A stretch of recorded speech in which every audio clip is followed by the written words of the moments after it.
Welcome to Unpopular Opinions, where our fans hate us and Batman vs. Superman was a good movie. Definitely haven't said that 5 times in this recording. My name is Chris, and I'm here with my friends Ronnie and Joe, who are both avid D&D players. I also play, not really avid yet, but I'm getting there.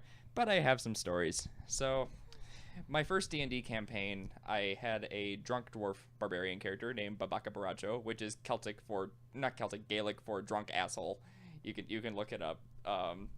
He had a charisma of -1, and it was beautiful. How did you know it was Gaelic? Nobody speaks Gaelic anymore. I went on Google Translate, did a translate to Gaelic and wrote drunk asshole. It's probably not accurate, but that's what I found. It probably means wet lettuce or something. It probably does mean wet Coldplay. But like, Alright, continue. Anyways, my first ever roll, and this was my first ever campaign, my first ever roll was a critical failure. And it kind of set the tone for the rest of the campaign. Yeah, that's usually how it goes. But rolling a 1 is just as entertaining as rolling a 20, though. Yeah. Because it funny shit still happens. And so what happened was, it was me and my friend Matt, who was a monk, a human monk, named Ya Estupim, which was Google Translate Russian for I'm with stupid, and we were best friends in campaign. And what happened was, we were in a bar, and my -1 charisma ended up starting a bar fight, but I wasn't the one getting beat up. He was getting he was on the floor getting the shit kicked out of him. This is how the campaign started. So I got the first action. So I rolled to pick up a cup, like my pint glass, and smash it over the nearest guy's head. So I had to roll for improvised weapon or something.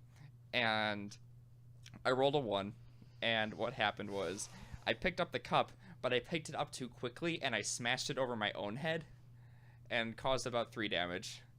And so that just kind of set the tone for the rest of the game, because I just kind of bumbled through that entire campaign. Great work. And it was a lot of fun. I kind of used being drunk to further the story, because I would insist that we would go into every tavern possible. And I was one day we got into the main city, which is being attacked by undead, and I go into the tavern, and all of a sudden everybody's running out of the tavern, like as I'm about to walk in, and I'm kind of wondering why. And this was Babaka Baracho's journey to sobriety here. What happened was, a mage who owned the bar, he wanted to find a way to save money, so he tried creating an elemental out of alcohol, so it could create booze. Like kind of out of thin air. Well, the problem was, he used a water elemental spell to make an alcohol elemental. The water elemental did not like being an alcohol elemental very much, so the first person he killed was the mage. And he comes downstairs, and this thing is hitting for like 30 damage every hit. Like every hit it throws, no matter what it rolls, it's hitting for. This thing's a powerful alcohol elemental. And I'm level 1 at this point. This is still the beginning. Right. Our DM started us off at level 10, but it didn't matter, because I was swinging an axe, and axes don't do much against sentient booze. No, I can't imagine they would. I can't really. And so, like, normally Babaka Baracho attacks the booze, but today the booze attacks Babaka Baracho, and and this was his journey to sobriety, because after that I found Jesus, essentially, and I became a barbarian cleric, and I went completely sober. So you're multi-classing? Yes, I multi-classed. But What race were you? I was dwarf. Please tell me. Dwarf. Oh, Okay, I was gonna be like, please tell me you were a half-orc. No, I was a dwarf. Even funnier. My girlfriend's a half-orc. I love her character, but that'll be later. But no, I get my axe first blessed by the paladins, because we're fighting undead. So I get it blessed with life energy, so I can like hit 1d4 more damage against undead. Yeah. But then when I become the champion of Bara, who's the champion of life, the goddess of life, she imbues my axe with goddess level life energy. And so now I at that point I think it did like 2d12 against undead. So if I just so much as touched an undead with my axe, it fucking exploded, and it was beautiful. And then I died because I got sliced in half vertically. Oh. Yeah. So yeah, that's me. All right. Well, I was in a campaign a couple of years ago. And we went to this port town called, I think it was just called Port Tropico, because the DM was a really big fan of the Tropico series of video games. And so it had this horrible dictator, because that's how the Tropico games work. And we were tasked with overthrowing the dictator. And my character's plan, I played a Dragonborn cleric. Was it Jim? Yeah, it was Jim. And my plan was to... Was the dictator's name Dwight? No. Oh, man. That would have been awesome. No, it was not named Dwight. I think it was just I think we just called him the dictator because we couldn't think of a good name. Before you launch into the story, please explain Jim's character, because it's hilarious. Jim's character. Jim is a Dragonborn cleric, a red Dragonborn cleric. So if those of you who know D&D, you know that red dragons can't die in fire. They cannot. They can't even take damage. Well, Jim's birth parents, 2 red dragons, died in a fire. What happened was... But how? There was a cave fire, a huge inferno, if you will. Okay. And they were at a cave, and for some reason, there was a log sticking out, you know. All right. And then the caved in and killed the 2 dragons. So, they died in a fire, not by fire. Oh, but they died from the cave collapsing. But yeah. Okay. They died in a fire. Okay. I just say that because it's funny.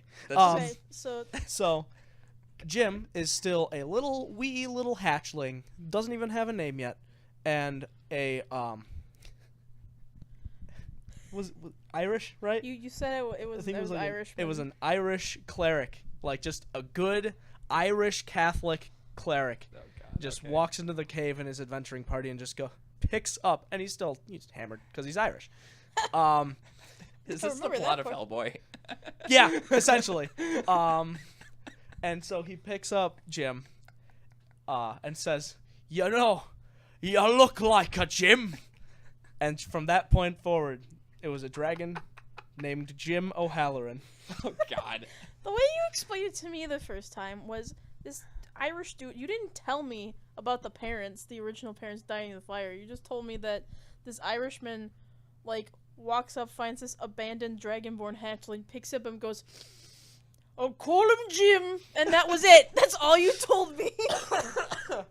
It was really funny because I had to come up with that explanation because I wanted my red dragon parents to die in a fire, but the DM was just like, "No, they're not dying in a fire. That's impossible." I'm like, "No, they died in a fire. It's my backstory." They were physically in the fire, not died because of the fire. They didn't die by fire. They died due to fire circumstances. Yeah.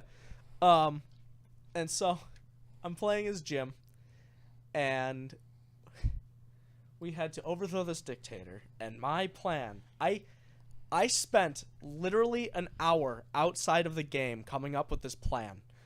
I was just at home, sitting in my room, coming up with this plan because I knew it was coming. Okay. I was like, okay, so our orc is going to cause a distraction down by the docks. Meanwhile, me and the main tank are going to go into the palace and kill the dictator. And it'll be fine, right?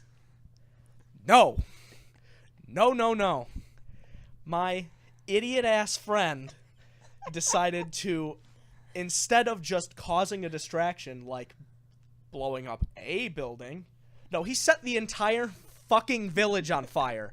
We burnt down the entire goddamn port town. Oh, no. That was its own island. Everything in that island was dead and gone because he decided to say, pillage to a bunch of idiots with torches. Oh no. So, Oh, my shit's going south. God. And then we decide, well, me and the main tank, that we're going to kill the dictator. And the rest of the party was just kind of also we played damage control. The rest of the party was playing damage control because my idiot-ass friend was burning down a village. Was the dictator dead at this point? Not yet, Okay. actually. He kind of like looked at this point. All he's done is looked out his window and good. Oh fuck, my village is on fire. What happened? Well, at least he's a dictator. Who cares? Well, it was more about the it- town, not it's about more the like, people. oh Yeah, no, okay. my money is Oh, no, on my fire. money. Fair enough. So we're going through the palace, and we go into this one room, and we find a giant orb that summons like ghosts and shit. So we're just like, oh no, ghosts and shit. So we had to decide whether or not to let the dictator go and destroy the ghost thing, or kill the dictator and continue having the thing make ghosts. And we decided, ¿por qué no los dos? Why not both? Why not the two? Why not the two? And go for both. So I decided to stay in the ghost room and kill ghosts with another one of my party members who showed up out of his own volition. This was Sean's character. Is he playing Dangus? Yes. Oh no. This is a twofer a little bit. Partially because we burnt down a village, and partially because I almost died. Wait, who's Dankus? Dangus is our friend Sean's character. We'll explain Dangus in a minute. Yeah, we'll finish your explain that. story and then I'll explain who Dangus Okay. is. Okay. Because you probably could a lot better than I could. Okay. Because I was just like, I don't care. Okay, go go on. So I'm fighting off ghosts with Dangus. It's just Jim and Dangus. And this one ghost kind of blindsides me and one-shots me, and to the point where I have like 2 health left. So I'm just like on the ground kind of dying. And Sean turns and sprints into this ghost and one-shots it. Just kind of like spins his 2-hand battle axe with one hand and uppercuts it, cuts it right in half. And I lived. And it was... That's not possible. Yeah. Well, I think he had action surge. I think he used action surge. But X v Ghost means X lose because Ghost not real. Okay. I mean, I mean, DM's Yeah. discretion, yes. DM's discretion. You can be Yes. like, hey, you rolled a 20, good job. The ghost was kill. Okay. And then the main tank that I was protecting kind of ran off and found the dictator kind of crawling away on his front lawn, because also the mansion is on fire. Everything is on fire. Everything is pain. And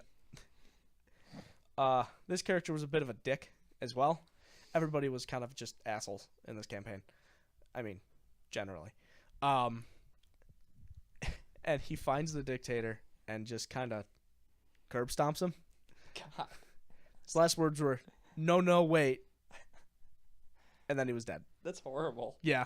Wow. That got dark. Yeah, it got real dark. And for the next hour of game time, we were just kind of like, shit. It was really sad. We were just kind of like, we burnt down this entire village. Everybody hates us. We should just, okay, bye. And we just left. Well, that's one of the things that I really like about D&D is you have your stories like the Dangus story in the first campaign that we were ever in, that is like just goofy bullshit happening all the time. But then you have story arcs in serious campaigns when you get to like level 7, and it's just like, shit, this character's gonna die, or something fucked up's gonna happen, because that can happen. Yeah. And you feel real pain. It's just like, this is a little too real. Oh boy. And it's just because they're real characters and there's part of us in them. Yeah. So that's gonna happen, and I feel like that's what makes a good campaign, is if you can have both contained in the same story. I'm a little frightened by the fact that there might be a part of a Bacca Baracho in me, because, man, Have you seen yourself drunk? No, he hasn't. He doesn't remember it. I don't remember. Uh-huh. My girlfriend doesn't remember. Nobody very at that Bacca party Baracho. remembers, but you two. I regret to inform you that character's you when you drunk. Really? Yeah. Okay. But am I -1 charisma? Yeah. Kinda. A little What bit, the- not a too little much. bit. I'm scared to ask More what I did. Zero. You're just weird the whole time. Yeah. I think I was. Yeah. I know I was stumbly, but like. You were stumbly bumbly the whole time. Okay. Stumbly bumbly. All right. Well, Ronnie, what's your story? I have a couple of them. So what I'm gonna start with. I've been playing D&D for like 2 or 3 years now. D&D is on my short list, ever-growing long list of things that I swore I would never get into and then did. You're welcome. What have you done to me? You're But no, welcome. I'm glad that I got into it. I've been part of, I think, 5 campaigns now, 4 of which didn't last very long. One of which has been going for a whole year and some change now. Where I play a level 7 paladin. I'm gonna get to that campaign in a minute, but the first campaign that I was ever in with you, which was like 3.5, I think we played, or Pathfinder. I think it was 5. I don't think so, because I was a No, it was Pathfinder. swashbuckler. It was Pathfinder. Yes. So we played was the Pathfinder first the first time, and I played your typical pirate character, sad backstory, trying to find a ship again, lost everything she had, blah blah blah. Yar har har. Yar har har roguelike character. Whereas Sean played Dangus McFarland, God damn it. who was a drunken brawler. Of course. Which is basically a fighter that has to be drunk 100% of the time or he dies. So he was constantly had to like have a supply of alcohol in addition to food and health and everything like that. So this is like that So- episode of Futurama where Bender has the bomb in him that can only be diffused by kinetic energy, and if he stops partying, he'll explode. Yes, it was Okay, effectively cool. that. So it basically just gave Sean a free license to be as wildly like ridiculous as possible. So I remember, I'm gonna tell a story about this campaign to put things into perspective. So through the course of this campaign, I get picked up by this group of people that are being forced by this town's captain to go get rid of these vagabonds or whatever. We end up finding what is effectively a military base in the middle of medieval whatever your country was. Go figure. But we go into this place and we're like, this captain dude that we're trying to fight is probably in here. So we find this like main room. There's like Soldier 76 looking guy standing in the middle of this room ordering grunts around who are carrying boxes everywhere. I remember this. Remember this? Yes, I do remember And this. so we're like, okay, Sean and Joe's character need to stay outside because you're too clunky. The rest of us have better stealth and charisma, so we're gonna go in there. So we sneak through this door, they wait outside, we're gonna try to figure out a way to get the captain out. And I'm just like, I got this, I wanna sneak up behind him. And you were playing and DMing, so you're like, oh really now? Roll a stealth check. I rolled like an 18, you were like, well, you sneak up behind him. Now what do you want to do? And I'm just like, I want to roll to deceive the group. And you're just like, okay, go for it. I rolled a 20. So you're just like, all right. So here's what happens.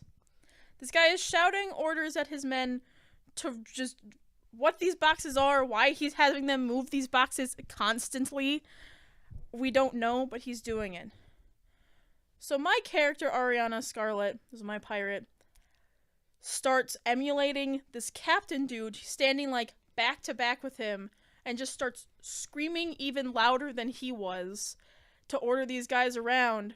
And the grunts are just like, who is this person? I don't know, but she's scarier than he is. Just do it. So, and this captain dude is just like, at first he's like, who the yeah, do what she says. Well, I don't need to be here. I'm gonna leave. And he just leaves the room while I'm commanding these grunts around and goes through the door that we wanted him to go through in the first place. Once he's through the door, Sean's character, Dangus, grabs him, grapples him to the ground, and we're supposed to start interrogating him, but Sean doesn't let it stop there. Like, you started asking him questions, I think, and he was just like, who the fuck are you, and wasn't gonna ask. So Sean grabs him by the legs, swings him as hard as he can into this stone wall over and over again. Yeah. Like he was a hammer or something. So hard that through this stone wall, everyone in the other room could hear him being slammed against the stone wall, which is like 5 feet thick. God damn. And that pretty much sums up Sean's character and mine. Because when you guys came back and were like, he's unconscious now, and also we got our information, we can go, I was like, no, I have a purpose here. Which was I have a job now. I have a job now. And they're like, no, we're leaving. I was like, fine. Because it was captaining, and that's what I was supposed to be doing. That was my character's purpose. That's all she wanted. But then after that, after we get out, we're supposed to, like, be finding this one dude who, like, Captain had, like, run off ahead. Like, was just like, shit, people are after me. And starts running off to, like, towards the ocean, basically. Yeah. And we're supposed to go after him. Sean is so drunk that he can't understand normal English. You remember when we had our friend Robert was playing, like, a mage? He was playing a monk. He was playing a monk. And he was the only one who managed to like communicate with Sean. He could speak fluent drunk man. So what happens? We're trying to get him to understand, like, we need to go this way now. But instead of using normal human speech, Robert's just like, I got this. He goes, "Oi, drunk man," and Sean goes, "Eh." Instead of saying yes or something or what, he just goes, he makes some horrible noise. And then he's just like, "Bad men go that way, we need to catch." He goes, "Who?" And then and Robert just goes, points and goes, "That way." He goes, "Bokeh," and just starts running off in that direction. And that was basically the entirety of that campaign. That's beautiful. I love how Sean just makes the same character every time. Not every time. Not every time. In the campaign Not that every time. we're in now, he's playing some different stuff. The way that he plays, Is Sean in your Thursdays? he is in our Thursdays. Oh, yes, cool. he was. This is playing those Sean I know, right? Yeah, Sean Okay, Connery. that's what I thought. Okay. He always names his characters after like Celtic like heroes and stuff. Because that's what he's interested Except in. for Dangus. Except Dangus was just Scottish jargon, basically the Scottish character. jargon. Well, He was it was kill, right? Dingus, but He he was didn't want to playing name his a character Dingus. in the one that we just scrapped. Like, we played for like a month or two, and then we were like, nobody likes our characters anymore except for Ronnie, so we're gonna move on to a more fleshed out campaign. Yeah, because who cares what Ronnie thinks? Basically. That's not true. We agreed that the campaign didn't seem to be going anywhere. We'd been out of it for too long, and we would rather make new characters and start over. Because we weren't very far into it anyway. Still had some goofy shit happen that I can talk about in a minute, but we're starting over. But the character that he was playing was a tiefling sorcerer named Kukulin, which is again Scottish. I'm not Scottish. Irish hero. And he was a more serious character. Sean still is himself, so he's gonna the way that that he plays and the mannerisms that he has are still kind of reminiscent of the other character, but the character itself is very different than Drunken Brawler. I have a story before Okay. you move on to your next one. In the same campaign as my drunk dwarf, essentially what was going on was we were fighting an undead horde, but we were also kind of trying to keep the city alive because essentially the 4 horsemen of the apocalypse were trying to come into the city, and we had stopped pestilence, and kind of next step up was famine. And to defeat famine, we had to essentially defeat a trial that he put out for us. So we had to climb this tower. We had to get to the top of this tower in, I think he said 30 minutes. And on the way, we were fighting bosses, and then we get to the top of the tower, and as we climb the tower, we're getting more and more hungry because it's famine's tower. And so by the time I get to the top of this tower and I'm failing my constitution checks miserably, you know, that rolling 1 as a first roll kind of comes full circle here. I am so hungry that I'm chasing the mage, trying to eat her, and she's flying up the stairs. And then we get to the last room, and I stop chasing her because across the room there is a clown. And What? What?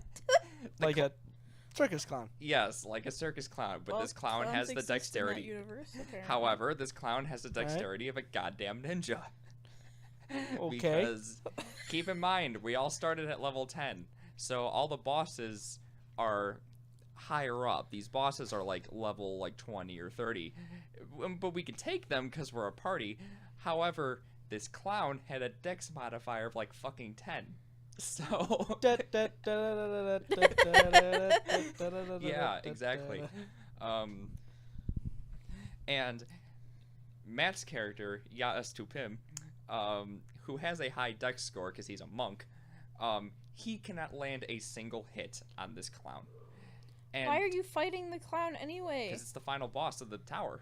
Oh, we have to kill. I thought you were just trying to fight him so you could eat him for some reason. No. We're trying to kill the clown because the clown is the final. The clown is like the only thing blocking us from getting to the top of the tower. Okay. I got it.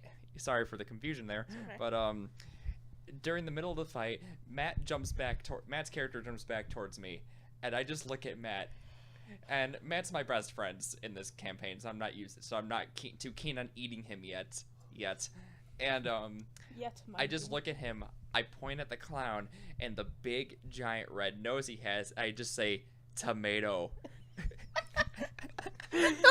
Why? Why? Because I'm hungry. Oh.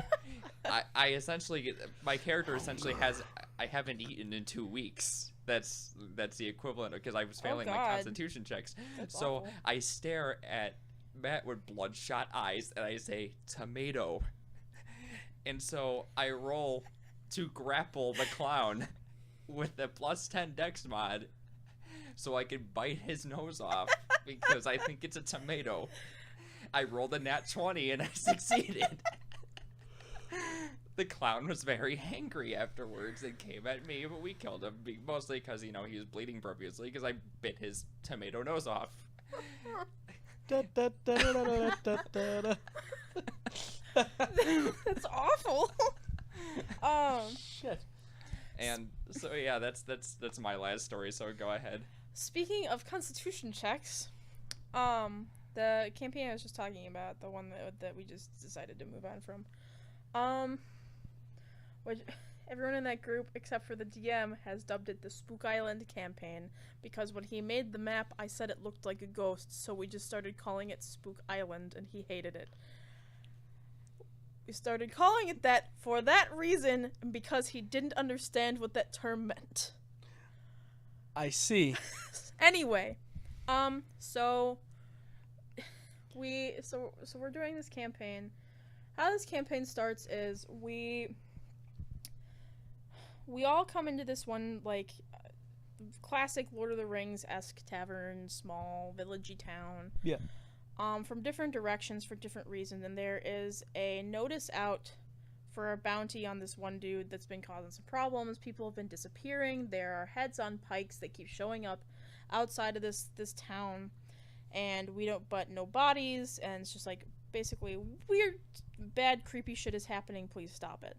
And everyone that they've sent to try to deal with it doesn't come back. Ooh. I played Ariana in that one too. That's the last time I will try to play Ariana, because every time I've played Ariana, the campaign fails. And I am convinced that she is cursed, so I am not going to try to play her again. Except in, like, a one-off. Which makes me sad, because she's one of my favorite... She was my first D&D character, so I love her. Yeah. Not to the extent of Cormac, mostly because Cormac is a level 7 paladin, and James has to roll a nat 20 in order to hit me. I like Cormac a whole lot. Anyway, but Ariana, you know, Yeah. Anyway, so I'm playing her, and my character's backstory was the same as it's always been. Ship gets fucked up by pirates. She's been sailing for the past 5 years with her group of friends who are all orphans, blah blah blah. I don't know my parents. One of my parents is secretly alive. I don't know that. All of my friends, everyone I ever knew, was on this ship. I was the captain. We got attacked by basically the equivalent of Davy Jones in the Pirates of the Caribbean universe, the biggest, baddest pirate ever. All I know is the ship flag. I don't know who it was. And they killed everyone on that ship. They tried to kill me. Didn't work. I washed up on some shore somewhere. Noah's character found me, because he is a cleric. Brought me back to life. Or, I wasn't actually dead. He didn't, like, resurrect me or anything. Brought you back to health, yeah. He brought me back to health. And when I woke up, I was just like, who are you? And he's like, I saved you. Are you okay? I went, thanks. Tried to walk off. And so he's been following me around, making sure I don't die ever since. So my character has 0 attachment because she lost everything that she had. How this starts, we all come together for the same summons, same bounty. Party consists of me and Noah, Sean's character, Chuck's character, and John's character. So there's 5 of us, and then Ryan's DMing. So we go, we wander off to try to find whatever this thing is. Before we do that, we split off to talk to people, to the people that have loved ones that have gone missing. Yeah. Try to figure out where they might have gone. So Noah and I are charged with talking to the shop owner, who, I don't remember his name, but he was super annoying. But there's this shop thing, and then there's the house that he lived in up top. So we go to the house portion, and we knock on the door. There's no answer. Okay. So we're going to try to get in there to see if there's anything. You know, we assume it's been abandoned, so we're trying to get into this house. So I turned around, I'm like, okay, I try to open the door. Doesn't open. Okay. Can we roll to, like, pick the lock? You're a cleric and a fighter. None of you have lockpicking. Okay. And Noah and I just look at each other like, let's break it down. So we roll to, like, try to, like, kick it in. Like, you see on Supernatural all the time. Yeah. Doesn't work. And so after several attempts, we managed to break it down. And but before we get to, like, the investigation part, Ryan just kind of, like, puts his head in his hands. He's like, I am both disappointed and glad, because that's hilarious that you fell for that. And we were like, what? He was like, it was a pull door. You were pushing. Ha! I've never been so angry in my life. I've had characters die, and I've never been that angry before. So we dubbed Ryan the sandwich making DM, because most of the time you have plot device, the sandwich, that is handed to you. You can choose what you want to do with it. Now Ryan's gonna make you make the sandwich too, was the metaphor. It's just like, great. I was very angry. It's funny now, but it was very frustrating and kind of like, why did you make me roll for that? It was meant to be a joke. Yeah. So eventually, we do end up going to, like, this cave area that has what appears to be a necromancer in it. But before we can get to this room where this fight happens, there's this very long hallway leading up to what we assume is a tower. And as we're walking up these flights of stairs, this horrible smell just keeps getting stronger and stronger, and and based on what kind of character we built and like what stats we had, Ryan keeps making us roll constitution checks. This only happened to me once, but if you failed the constitution check, you threw up. Yeah. John took puke damage 10 times. Puke damage? We Sickness started damage, calling it basically. puke damage because after a while you don't have anything else to throw up, so you start taking like physical damage from puking so much. All right. And so every time we have to roll a constitution check now, we're terrified because we do not want to repeat the hallway of puke damage, as we call it. The hall of vomit. When we finally do get to the end of the hallway there is a necromancer and some skeletons. But not only are there there's like 2 skeletons, 2 zombies, and then there's this necromancer dude. But there are also 2 NPCs in here. One of them is a cleric lady, and the other one is the biggest, beefiest, dumbest looking fighter I have ever met in my life, holding what we dubbed the traffic cone of justice. It was a spear, like a lance. Yeah. Ryan couldn't think of the name for lance, I guess, because the way he described it, he's like, it's a stick with what looks like this traffic cone thing on top. Because someone didn't know what a lance was, so we dubbed it the traffic cone of justice. God damn it, That's Ryan. an appropriate description. That's the appropriate, traffic cone of justice. I ended up with this weapon because he left it. The fighter's name was Adrator. Cleric is Osmeral. Who they end up doing the dirty work to fuck up this necromancer and kill him. Yeah. Who is apparently behind what's been going on with this town and just. Yeah. We don't know why he did what he did. They couldn't really get answers out of him, and then he died. Osmeral resurrected him at one point, which was terrifying to behold to us level 1 party members. Mm-hmm. She's like a level 10 or something. But I ended up with the traffic cone of justice, so that Adrator had a way had an excuse to get back in contact with me.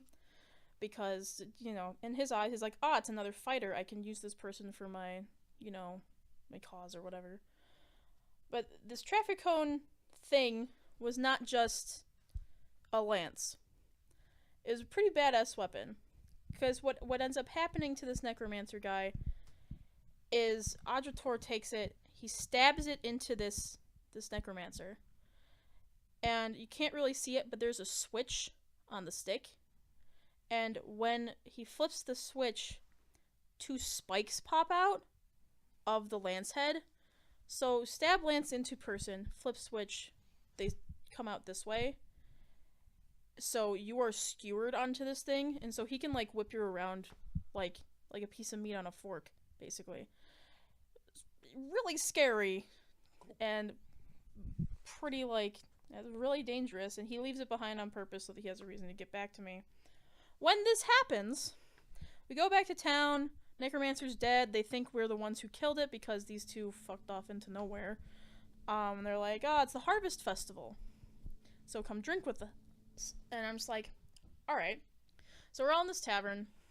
The story's kind of long. I know. I'm sorry. It's fine. So we're in this tavern, and this stocky looking, he's a human, but he looks like a human dwarf hybrid because he's so short. Very beefy, tavern owner person. Yeah. Who he comes out with no shirt on, and there's a giant jar of gold coins in it, and they're all talking about this is the pot, and we're like, for what?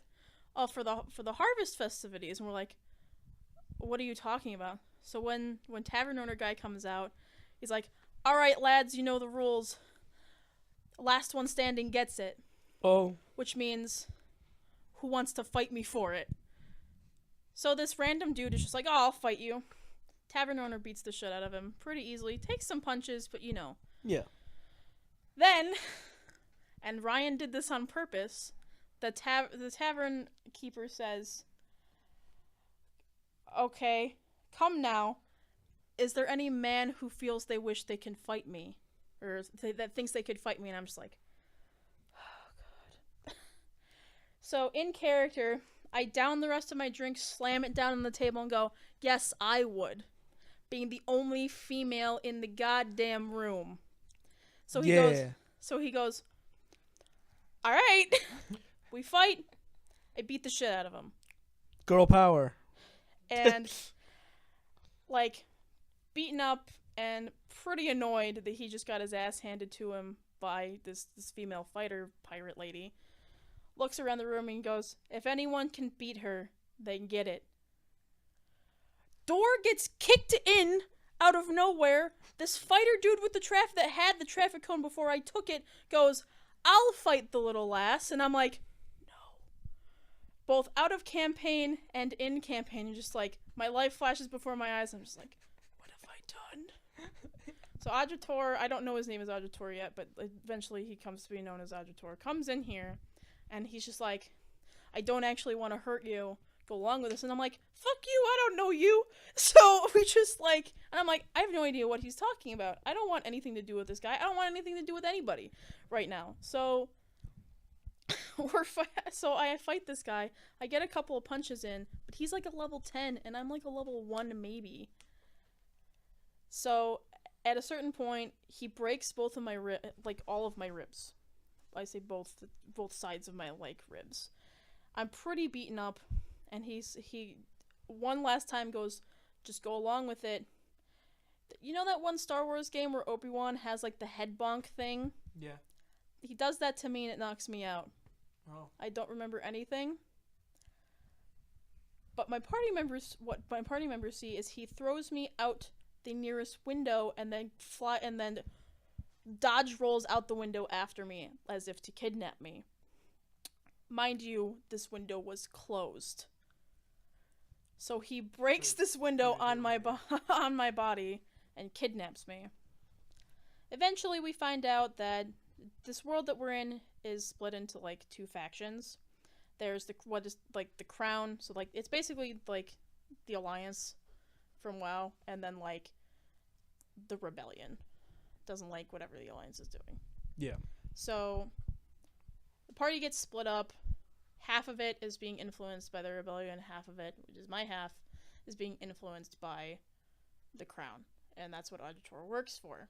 And he's like, I didn't want to do this way, but I needed to get you away from prying eyes so we could like explain to you what's going on. And I'm like, I don't want to help you. You threw me through a goddamn window. And like he's like, that wasn't my intent, although it was funny, blah blah blah. So we do end up deciding to go with the Crown, and Ryan thought that the party was going to split up because he thought that the Rebellion was going to be, a little bit more persuasive to the other side, but nobody wanted to split the party, so they're like, yeah, let's go with the Rebellion. Or not the Rebellion, the Crown. And he was like, alright.